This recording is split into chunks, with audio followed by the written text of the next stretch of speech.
Assalamualaikum warahmatullahi wabarakatuh. Perkenalkan, nama saya Kikis Lestari, NIM A1A0201211, kelas ISP 1C. Baiklah, terima kasih. Di sini saya akan menjelaskan tentang paragraf. Paragraf adalah suatu gagasan yang berbentuk serangkaian kalimat yang saling berkaitan satu sama lain.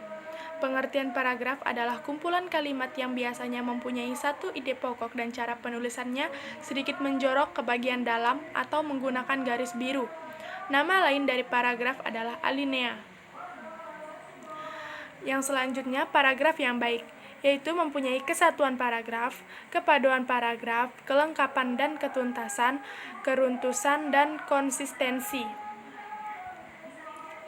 Kesatuan paragraf. Sebuah paragraf dikatakan memiliki kesatuan jika paragraf itu hanya mengandung satu gagasan utama dan kalimat-kalimat dalam paragraf mengarah pada satu pokok atau tidak menyimpang dari pokok pembicaraan. Contoh paragraf kesatuan dan tanpa kesatuan. Contoh paragraf kesatuan. Nasi adalah makanan pokok yang biasa dikonsumsi oleh kebanyakan penduduk di wilayah benua Asia, tak terkecuali Indonesia. Di Indonesia, sebagian besar penduduknya mengkonsumsi nasi sebagai panganan utama mereka. Meskipun sebagian kecil lainnya di wilayah Indonesia ada yang mengkonsumsi jagung, singkong, dan sagu sebagai makanan pokok mereka. Pada zaman kolonial, hanya dari kalangan priayi dan orang kaya saja yang bisa mengkonsumsi nasi. Meskipun sebagian besar penduduk berprofesi sebagai petani, namun hal tersebut tak lantas membuat rakyat miskin bisa dengan mudah mengkonsumsi nasi sebagai panganan utama mereka.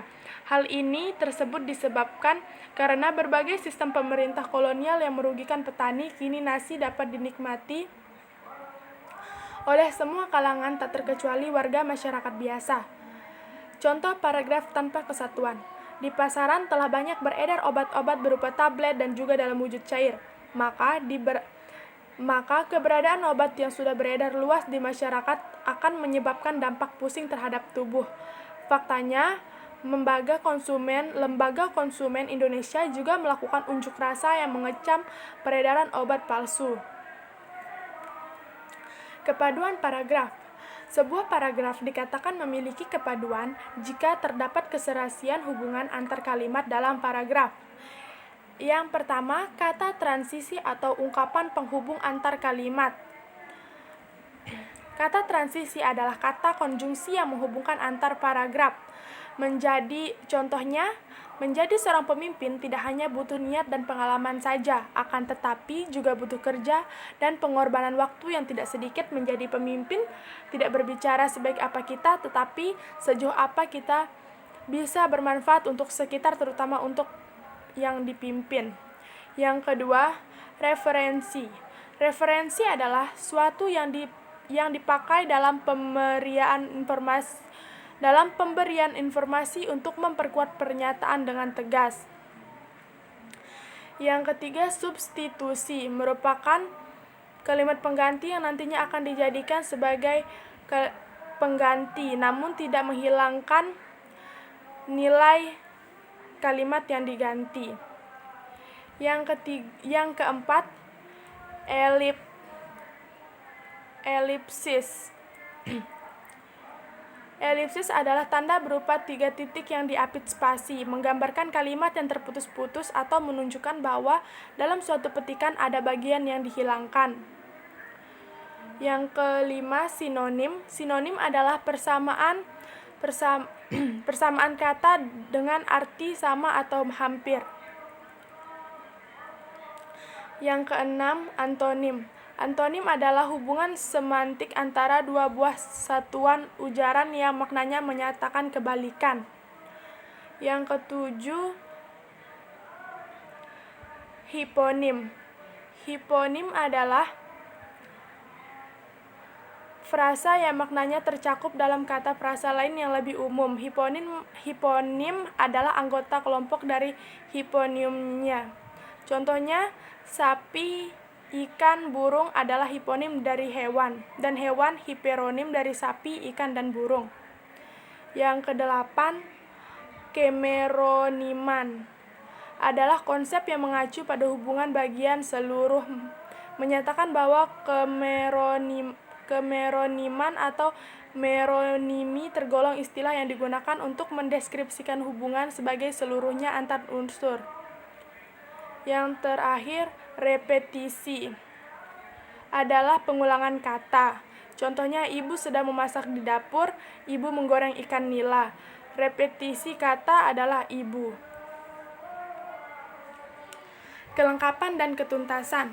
Aspek kelengkapan ini terpenuhi jika semua informasi yang diperlukan untuk mendukung atau menjelaskan gagasan utama sudah tercakup. Ketuntasan dapat dimaknai kedalaman pembahasan, yakni semakin konkret penggambaran suatu objek akan semakin jelas informasi yang disampaikan. Keruntutan. Sebuah paragraf dikatakan runtut jika uraian informasi disajikan secara urut, tidak ada informasi yang melompat-lompat sehingga pembaca lebih mudah mengikuti jalan pikiran penulis. Keruntutan paragraf ditampilkan melalui hubungan formalitas di antara kalimat yang membentuk paragraf. Hubungan formalitas tersebut menunjukkan pola urutan penyajian informasi. Konsistensi. Konsistensi sudut pandang adalah cara seorang penulis menaruh atau menempatkan diri dalam karyanya. Dengan kata lain dapat diartikan sebagai cara penulis atau pengarang menaruh karangannya dalam memandang ceritanya. Jenis paragraf. Paragraf deduktif adalah paragraf gagasan utamanya yang terletak di kalimat awal paragraf, sedangkan kalimat setelahnya merupakan penjelas untuk mendukung gagasan utama. Gagasan utama atau ide pokok biasanya berupa pernyataan umum. Yang kedua, paragraf induktif adalah paragraf yang meletakkan ide dan gagasannya di akhir kalimat dan penjelasan umum di bagian akhir. Yang ketiga, paragraf campuran adalah pengertian sebuah paragraf yang gagasan utamanya terletak pada kalimat pertama dan kalimat terakhir. Bisa dikatakan juga kalau paragraf campuran adalah paragraf yang dimulai dengan mengemukakan kalimat utama dan diakhiri pula dengan kalimat utama. Paragraf ineratif merupakan paragraf yang gagasan utamanya ada di tengah paragraf. Yang terakhir, paragraf dengan ide pokok tersebar merupakan paragraf yang tidak memiliki kalimat utama. Baiklah, sekian dari saya. Terima kasih. Assalamualaikum warahmatullahi wabarakatuh.